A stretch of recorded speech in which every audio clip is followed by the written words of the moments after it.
So welcome to everyone to the Strongest Group GTM podcast.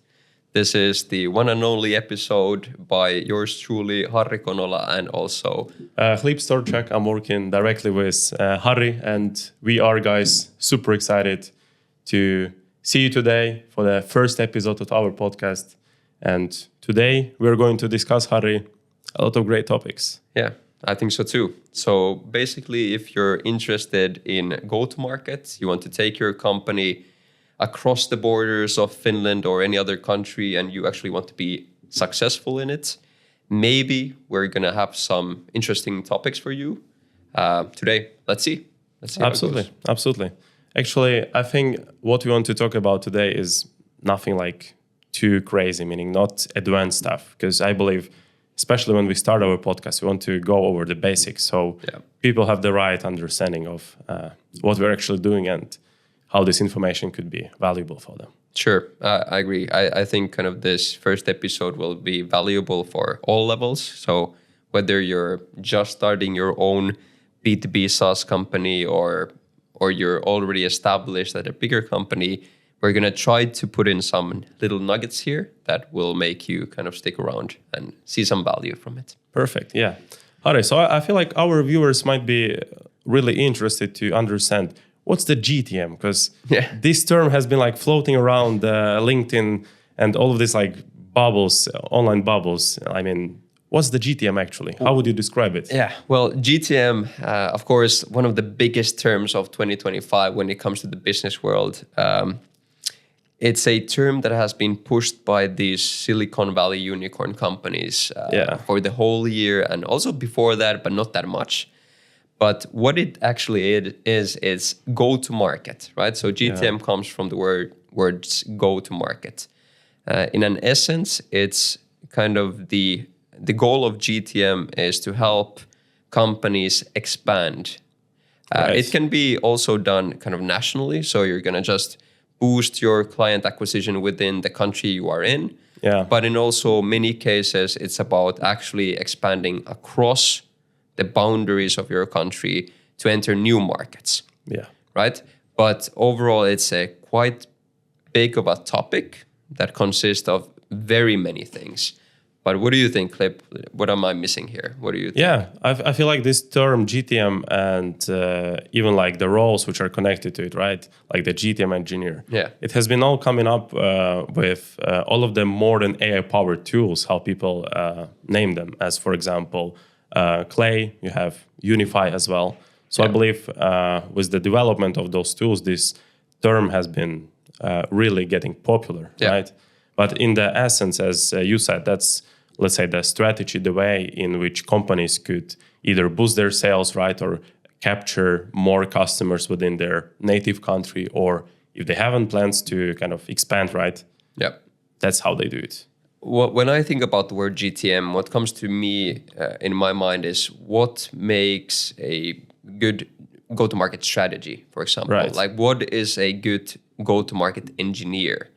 And for me, that kind of encapsulates pretty well the meaning of the word. So let's pick up the kind of roll down. So if you think about a excellent go-to-market engineer, what would that person be able to do to your company?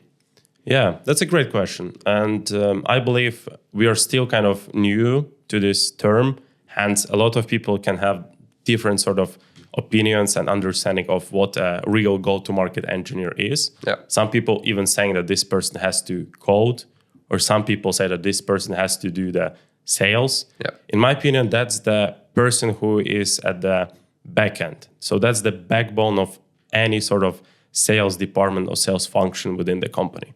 Meaning this person is responsible for the direction to which the company goes. And also this person helps companies execute on that strategy.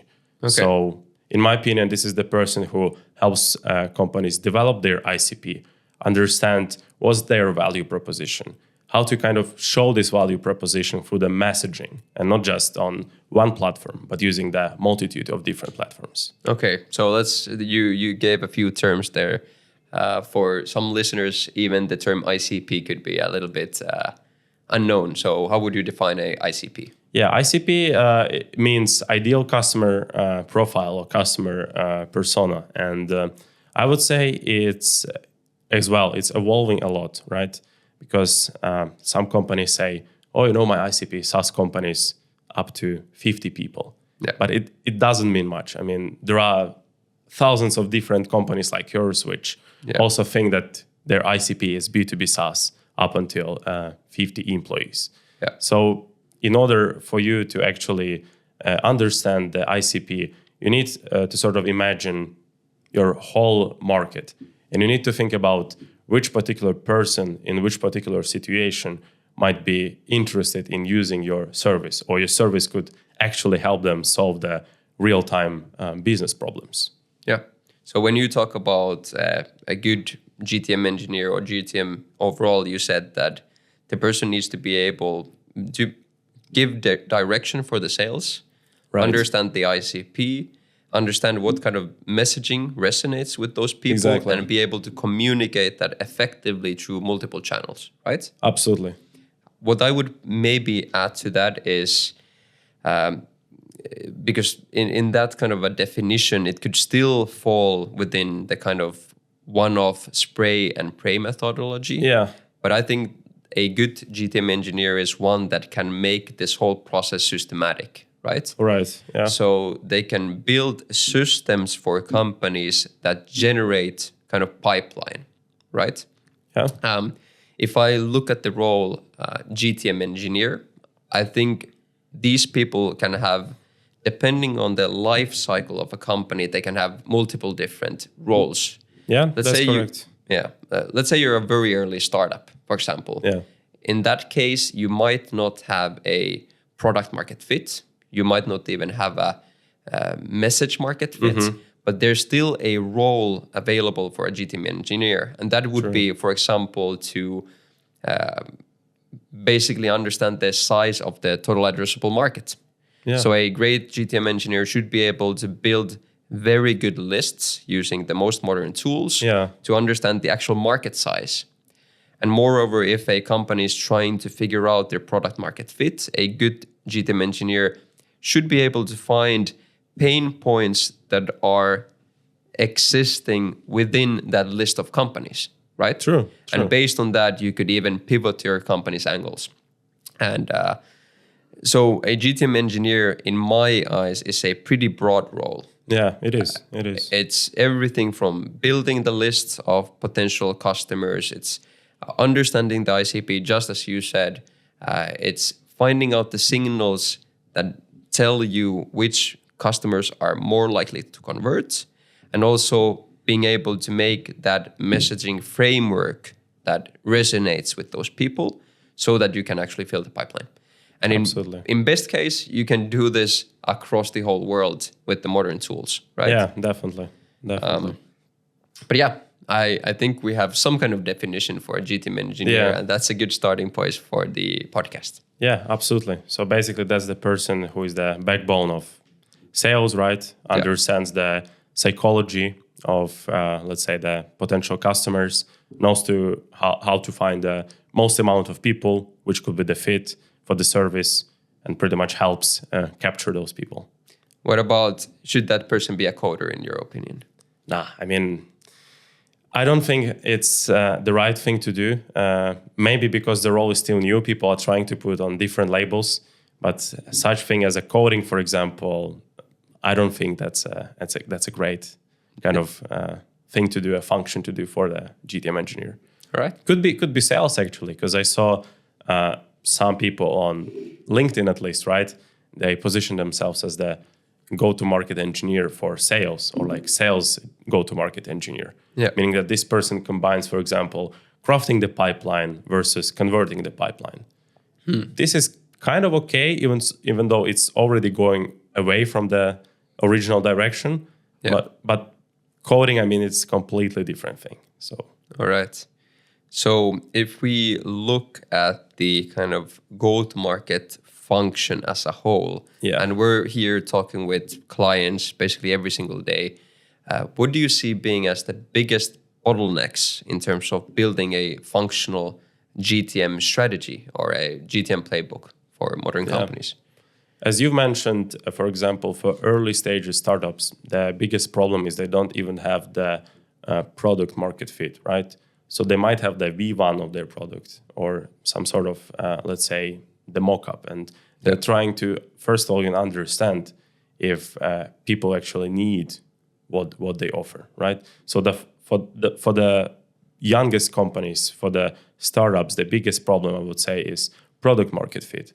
Then when we are moving further, we are seeing companies having their offer validated by getting quite a lot of inbound traction. So people are leaving some requests, right? They maybe write back on LinkedIn asking about their product because it somehow solves the problem.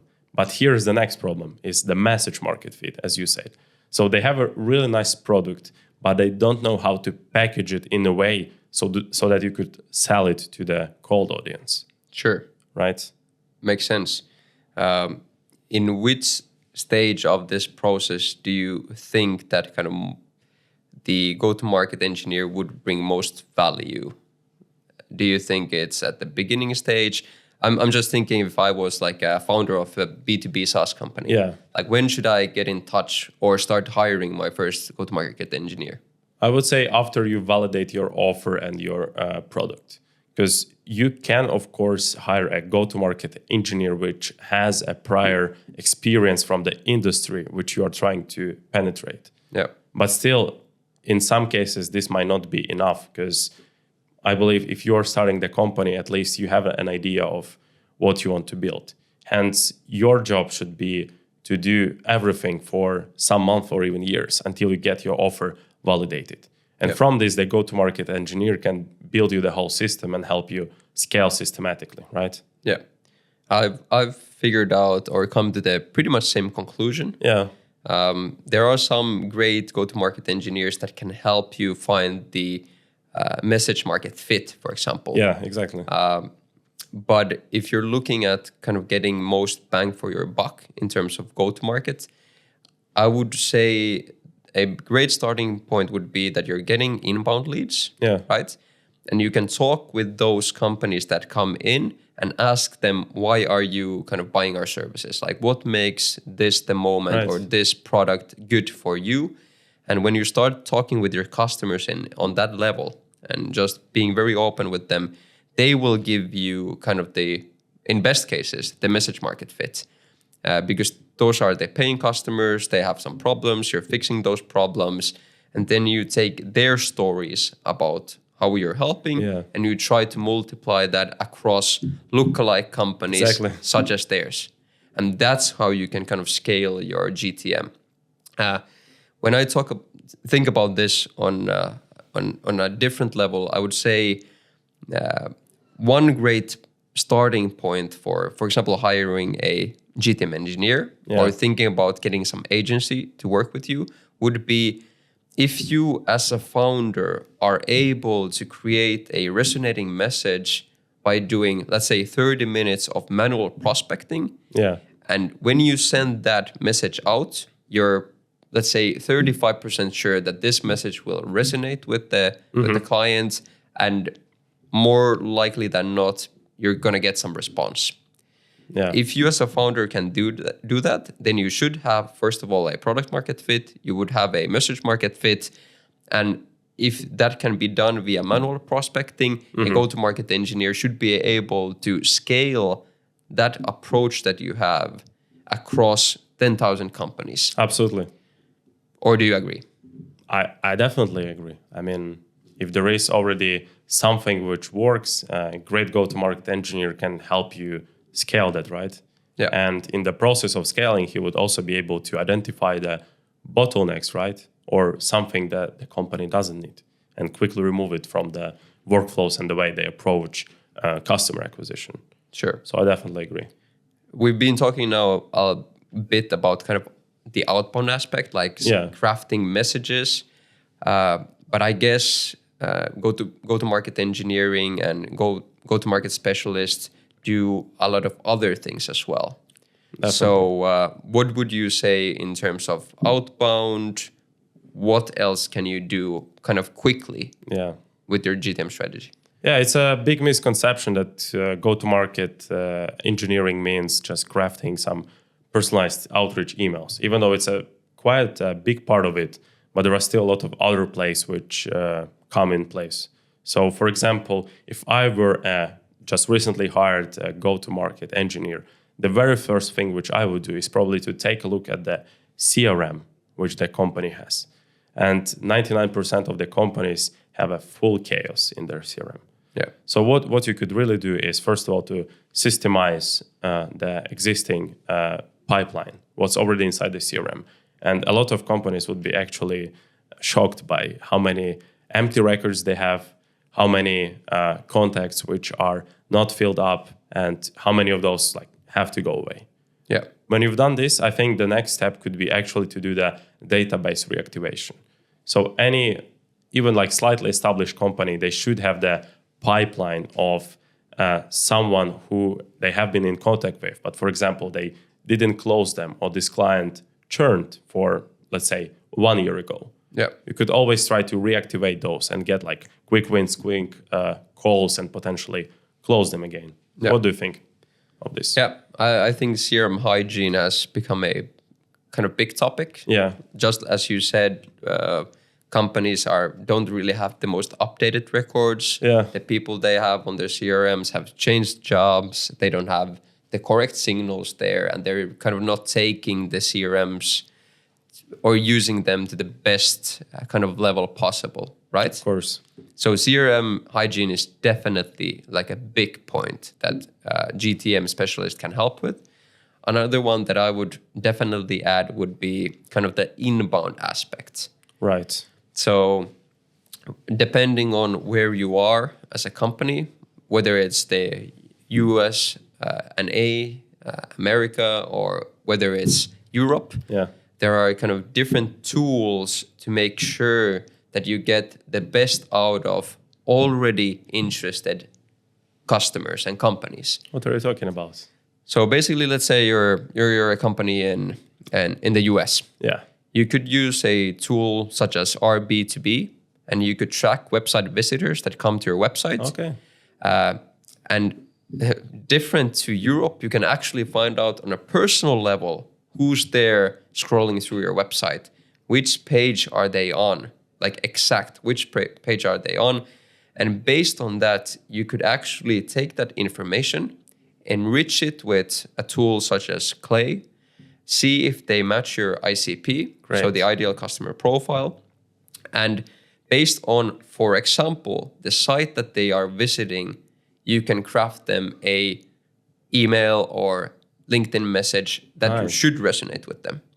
I can give you an example. Let's say Strongest Group has a site and we get US-based traffic. Yeah. When we get a US-based B2B SaaS company to come to our webpage and they go to the pricing section, the information would go to Clay, we would qualify it. Okay. And based on the site that they were visiting, if it's, for example, a pricing page, we could determine that they're quite of a hot lead. They're pretty much interested. They went from the front page to the pricing page, but unfortunately, they did not click the book a demo meeting, right? Yeah. That sucks. That could be a lead that we actually miss out on. But as go-to-market engineers, we would craft a model to personalize a whole sequence to that person using multi-channel tools. So we actually first send them an email, then we go visit their profile on LinkedIn, and then we send them a LinkedIn message saying, hey, Hlib, I noticed that you're looking around or scrolling through our website and you passed by our pricing page. What kind of ideas do you have in mind in terms of expanding to the Nordics? Cool. That could be one example. Maybe not with that copy, for sure. But that's kind of the overall idea. So now we've passed on a few topics. Outbound as a whole is something that go-to-market engineers can do. We can go to the copy aspect as well. Yeah. CRM hygiene, definitely a big use case. It is.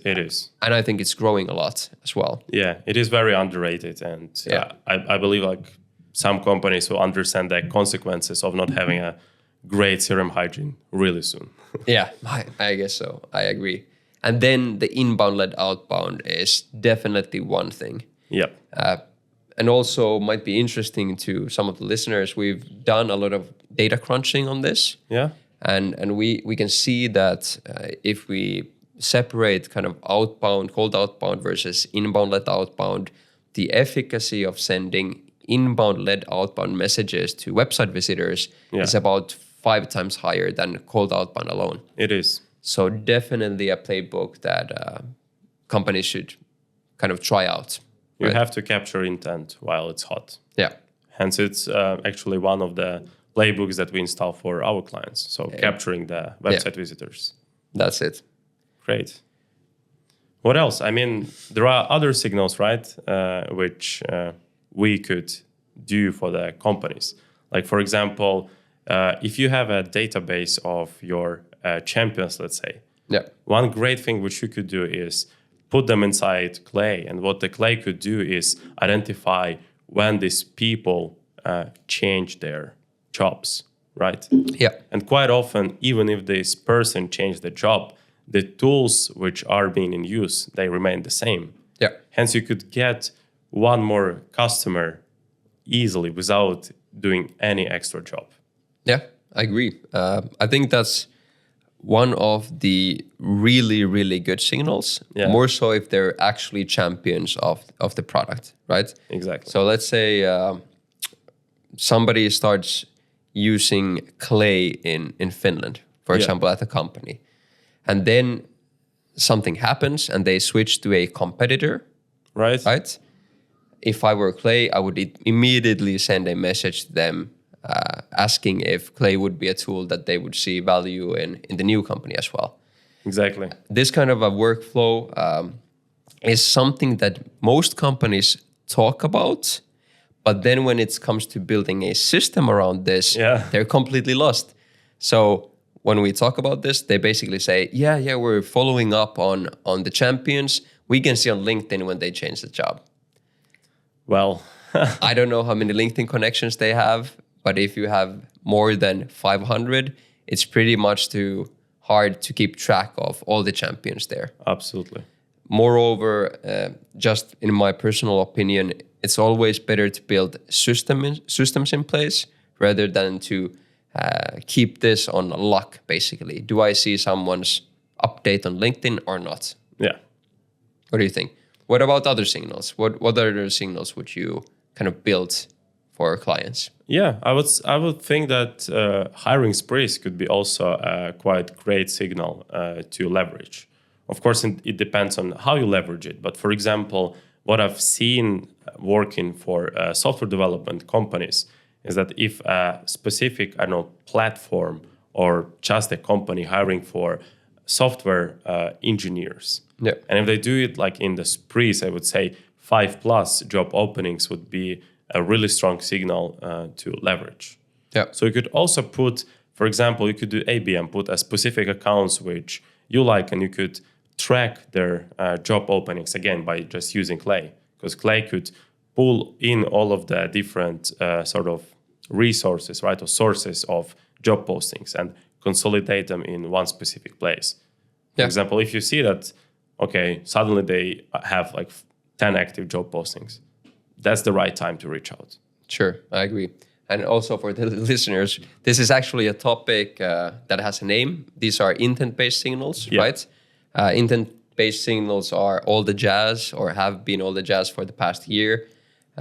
Basically, what it means is to kind of track signals from your potential customers that would give you an indicator that your solution might be relevant for them, right? Sure. So that's what we're talking about. And for those purposes, for example, tracking hiring, as Hlib told, is an excellent one. It is. Let's say you are a GTM engineering company. You could easily make a system that scrapes every single company in Europe that is hiring GTM engineers. And instead of them actually hiring someone, you could offer it as a service, right? Exactly. That would be a perfect intent-based signal. The most common ones, if I'm not mistaken, would be hiring trends, champion tracking, and then kind of trying to analyze what tech stack possible clients are using. You can use, for example, in Clay, you could use built with for that purpose. So let's say you would be selling some kind of a marketing solution. You could easily track if a potential client is using, for example, HubSpot or Salesforce. Yeah, that's a great one. Could be that the HubSpot clients are perfect for you, but you don't really want to work with Salesforce clients. Or just don't integrate with them or something. For sure. That's one of the use cases. The good thing nowadays is that basically creativity is the limit that basically GTM engineers have. You can scrape so many signals from the market, from open databases, from company websites, from LinkedIn's, from personal LinkedIn accounts, exactly, to see whether or not you are relevant or not, right? Yeah. Any other signals that come to your mind? I mean, I would say those are top 3, and for the first episode, probably I think that's more than enough to people to kind of understand where this thing can go. You could, of course, use, for example, some web scrapers to find, I don't know, for example, for the e-commerce developers, a big thing could be how quickly the website is loading, right? Yeah. I don't say that this is necessarily the signal, but at least this would be a really strong indicator for you to either qualify or disqualify the prospect. Yeah. All right. I think what we could discuss next is kind of the complexity of GTM from a technology perspective. Oh, yeah.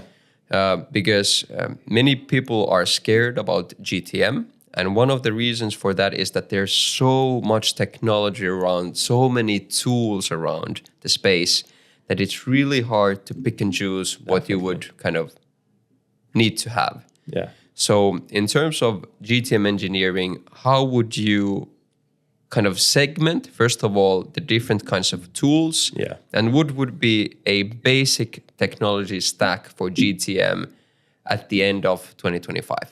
All right. So I would put it, first of all, as the solar system. So imagine the solar system.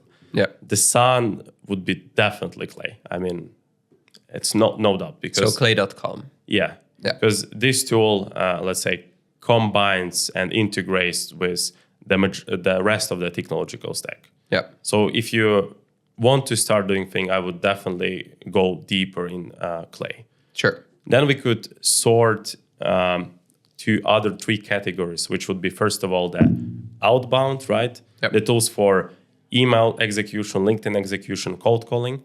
Then we would do, of course, inbound, meaning that website visitors, as we've discussed. We could also, for example, do the social listening, right?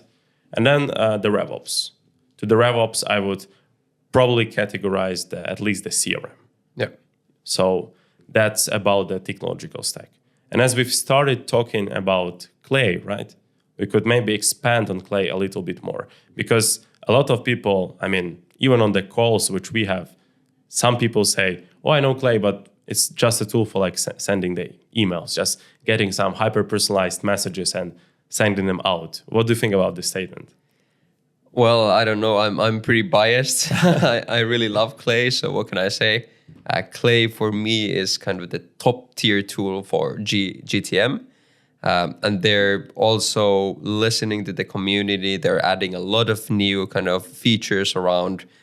But for me, Clay is kind of the one source of truth.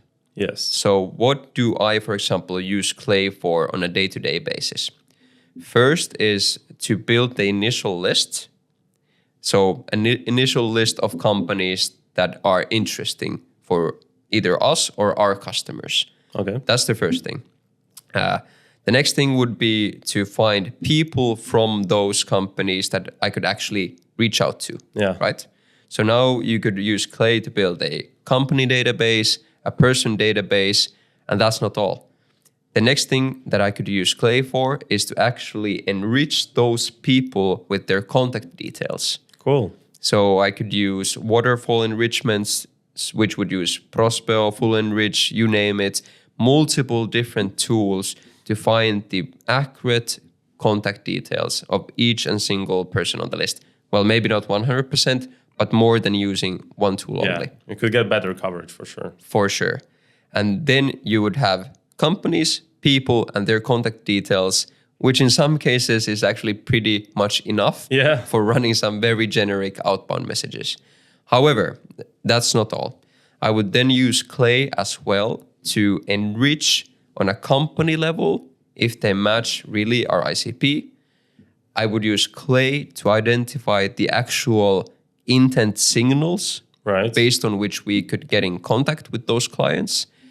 And then I would use Clay to enrich every single detail that I would want. Once I have done all the enrichments, once I've done all the analysis with Clay, I could then use Clay to hyper-personalize the messages. So it would look at the person, at the company, and the signals to craft a personalized message. Okay. Right. And it's not limited to there. I could then basically integrate Clay into a email sending tool such as Instantly. Absolutely. Or Salesforge. Right. Or Smart Lead, or whichever tool to kind of send these outbound messages out, right? Yeah. Or HeyReach for LinkedIn or any other tool. Yeah. Right. So Clay for me is the one tool where I spend most of the time when I'm actually working with clients. Absolutely. And then I also it's not perfect. Of course, the data coverage is mostly, I would say, LinkedIn based. Yeah, it is. So I would then want to add additional data sources, such as using Ocean.io to find lookalike companies, use Disco-like for that purpose. I would use Apollo to find more people for those companies. And then using Clay, I would probably also scrape websites to find people that are just not on LinkedIn, right? Definitely. But for me, Clay is not just one tool among all the other tools. It's one tool that, if it didn't exist, I don't think our agency would exist. So yeah, and the whole probably GTM space again, it would probably collapse without Clay. So I definitely agree. It's not about like sending the emails and stuff. It's about finding, as you said, as many relevant data points as possible, and then you can leverage them for different purposes. Could be either sending out the emails, or you could enrich the CRMs with the information that you have gotten. Yeah. Or you could use it for the inbound as well. So the possibilities are limitless. Yeah. Right. Basically, all the parts that we have been talking up until now. So the outbound part, you can do it with Clay. Yeah. The inbound part, you will do it with Clay and other tools combined. And also the CRM hygiene part would also be done with Clay. Yeah. So in that term, I love the tool. It's really great. But actually, let's go to one of these topics that you brought up, which was the email sending infrastructure. Yeah. We have these talks with clients on a weekly basis, and they really don't get good results with email. What would you say are the main causes that these companies are not getting results, even if they have a product market fit and a message market fit? Yeah. What would you say on those situations become a bottleneck? Yeah. Great thing that you mentioned the infrastructure, because again, that's the backbone for your whole cold email channel. Yeah. So if you don't get a really great infrastructure for your company, then I would say the effort will be 100% wasted. Because you could have the best offer, the best messaging, but if it doesn't come to your primary inbox or the inboxes of your ICP, then it doesn't make sense, because who checks the spam folder? I barely do. No. I mean, if your messages are marked as spam, it's a game over. Yeah. 100%. So that's something that can be fixed with a good email infrastructure. Yes. Okay. What would that look like? Why would it fix it? Because if you buy the domains and email accounts from trusted providers, if you warm them up correctly, the Google and Outlook kind of algorithms, they would think of you as a trusted sender, meaning that you don't send out spam to people, which you shouldn't do anyways. I mean, it would also make sure that you always come up in the primary inbox of your ICP, right, of the people you target. So I think that the deliverability is a big thing, and you should always try to take care of it. Okay. So basically you get an infrastructure in place so that the message you send end up on the screen of the person that should be buying. Exactly. Right? And also that you can do it at scale. Sure. We're not interested in 50 messages per day. Yeah. I would rather do 500 or even 1,000 messages per day.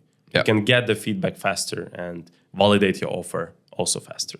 All right.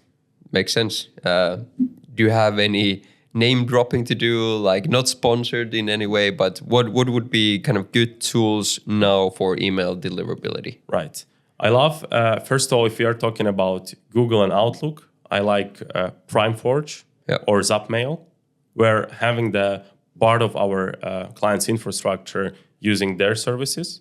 If you want the independent providers like SMTP, I would only go probably for the mail dozen, just because they've been on the market for such a long time. They're doing a great job. They have also introduced actually the Google Workspaces. Yeah. So I believe they have probably the best infrastructure, the deliverability out of all of the SMTPs. Yeah. So you can, of course, if you love the product, you can allocate all of your resources to one platform. But from my perspective, it still makes sense to diversify a little bit. Okay. Have a healthy mix. If it's 2 providers, do 50-50. If it's more, do 30-30-30. I mean, okay. That's how we do it. I actually have a question. It's still continuing on the topic of email deliverability. What would be the red flags of sending emails? How can you make sure that even if you have the best infrastructure, you still will hit the spam folder? Or are there any? Yeah, I mean, we are talking about the copyright, for example. For example? Yeah, I would say the copywriting, I mean, also it's a very important thing. So that's the reverse. You have really great infrastructure, but you don't know how to send a great message, so it doesn't land in spam. The big thing is that those algorithms, they were trained really well, so they identify this very specific spam words, which you don't have to use, as, for example, free or guarantee, or the combination of the words, which is like free trial or something like this. Sure. This triggers spam filters straight away, because it sounds like a promotional message, and promotional or marketing emails are mostly spam, let's be honest. But we want to be, as a salesperson, we want to offer them something. Hence, we need to avoid the spam words as the very first thing. Yeah. And to add to spam words, I would say probably sending links or images would be a kind of a no-go, at least when you do it on a large enough volume. Agree. I mean, you can do it for, in some cases, send some funny memes or something, but on a larger scale, I would say that's also a no-go. Yeah, just a plain text.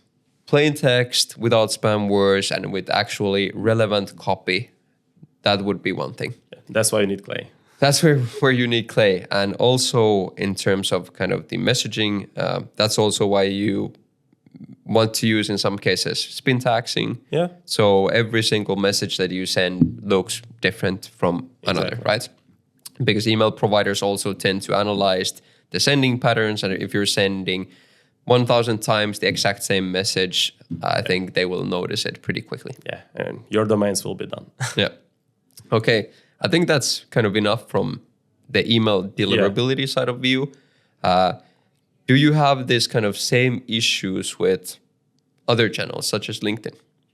Yeah, I mean, on LinkedIn, you could get even banned, I would say. Your account could get easily banned if you don't use the correct APIs. So the setup for LinkedIn outreach, I would say, also has to be very secure. You don't want to use some sketchy providers.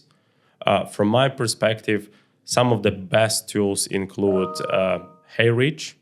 They include, of course, the new, let's say, boy on the block, which is AimFox. Yeah. Those guys are also great. They have some features which other providers don't have. Yep. And also there is a tool which we are using as a Salesforce. Those guys are also implementing the multichannel approach, where you could also send the LinkedIn messages combined with the email outreach. Well, that sounds pretty good. Yeah, you have a really great options to choose from. All right. in terms of inbound and outbound, we've already covered kind of the basic tech stack, right? So we've done the email deliverability, we've done the LinkedIn tech stack, and then in terms of the kind of inbound aspect, what would be your go-to tools? Yeah, we were talking about our B2B, right? The only disadvantage of this tool is probably due to the GDPR in Europe. It's a bit difficult to capture leads from there. Yeah. But I would assume that you want to go international and you would try to optimize your SEO for the US market, right? Yeah. Hence, if you have some US traffic, definitely install the our B2B, add it to your technological stack. It could be a bit pricey, however, it's definitely worth it because as we discussed, the outreach sent to people who checked out your website is 5x more effective than just to the cold audience. In Europe, I would say there are tools to use, but also they're just not as well equipped because you cannot really get personal level details. Yeah. But for example, Lead Feeder would be one tool to understand your website visitors in Europe. And that could be a solid use case for some companies at least. Exactly. All right, we've covered a range of topics, but let's go to a really interesting one, kind of the state of GTM in 2026. Like, are there some trends that you are seeing in the market? Yeah. What do you think 1 year from now when we're sitting again, maybe doing episode number 2, what does the world look like in terms of GTM? What has changed? I think, first of all, people start feeling this AI fatigue. Okay. Meaning that even in the messages, you don't have to be the expert to sort of spot AI usage. Meaning, if you can make your copy and your LinkedIn messages look as human-like as possible, so going like against the trend, doing the reverse thing, this would be a super interesting approach for a lot of companies which are getting pitched the whole time. Okay. What do you think about it? I agree 100%. I think there's been this huge trend of hyper-personalization going around. I'm not sure if that's the best strategy. I think it has a place, so you can hyper-personalize using AI. But in most cases, or some cases, you can spot if it's really like 100% AI-made messages, right? I think relevancy is the key going forward, which means that the importance of, let's say, paying qualified signals could be even more important than now. Yeah. So that you're really getting in touch with people that would find you relevant. Yeah. Right? That's one thing. But I completely sign on the idea of going against the grain with the usage of AI, or just making new practices on how AI should be used in outbound, right? Yeah. I think currently, like, for example, when we're doing some campaigns, we're writing it, the messages are written by hand, for example, on a piece of paper as a first iteration, and then that will become the backbone of the messaging. And it's a good practice. It's a pretty good practice. It's a fun practice. It's not just, outsourcing the thinking to Gemini 3.0 or Claude or ChatGPT. Instead, it's just crafting a message and then back engineering how is that message done using, for example, AI and different kind of play models. Absolutely. What else do you see happening in 2026? I think a lot of companies will become so-called tool agnostic, meaning that a lot of new tools are coming up.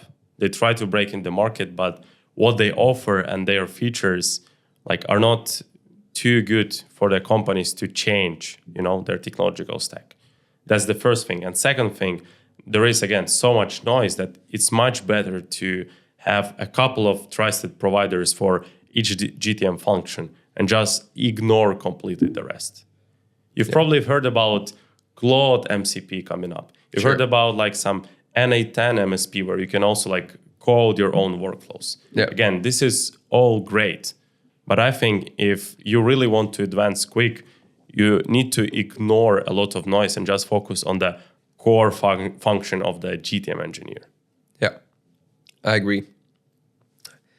What about in 2026, how do you see the role of the GTM function working together with kind of different functions of the company? Because now we've seen that the role of GTM has been in often just filling up the initial pipeline. Right. And they just get the tools, they start blasting messages out there. Maybe they do some inbound, but they're really probably not too linked with the sales department or the marketing department. Yeah. Is this something you see changing, or has it already changed?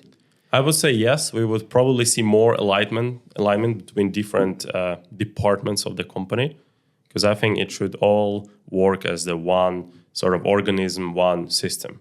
And I believe the go-to-market function should be the one uniting the rest of the departments.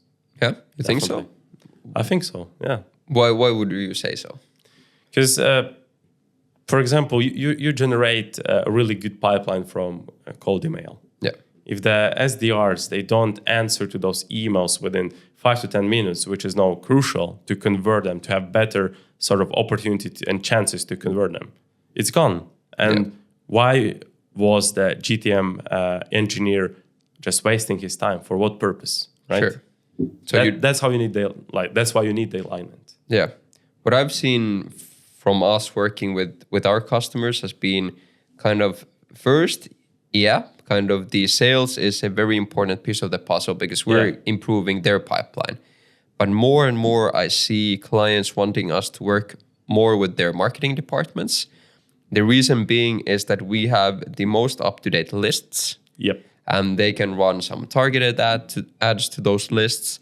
And also more often now, from the data that we have based on running kind of multiple different campaigns for our customers, they start seeing what resonates in the email messages, and they want to use that on the marketing, but also kind of the copy on their website. Yeah, that's true. So I see it similarly. I see GTM as a function will be more aligned with sales and marketing. For sure. And I also think the role of AI, in one way, it will kind of decrease, maybe, but in others, it will increase. For example, you were talking about kind of the answers to the positive responses that we get from campaigns. Yeah. I think that's one thing that in some cases can be automated with AI. Yeah.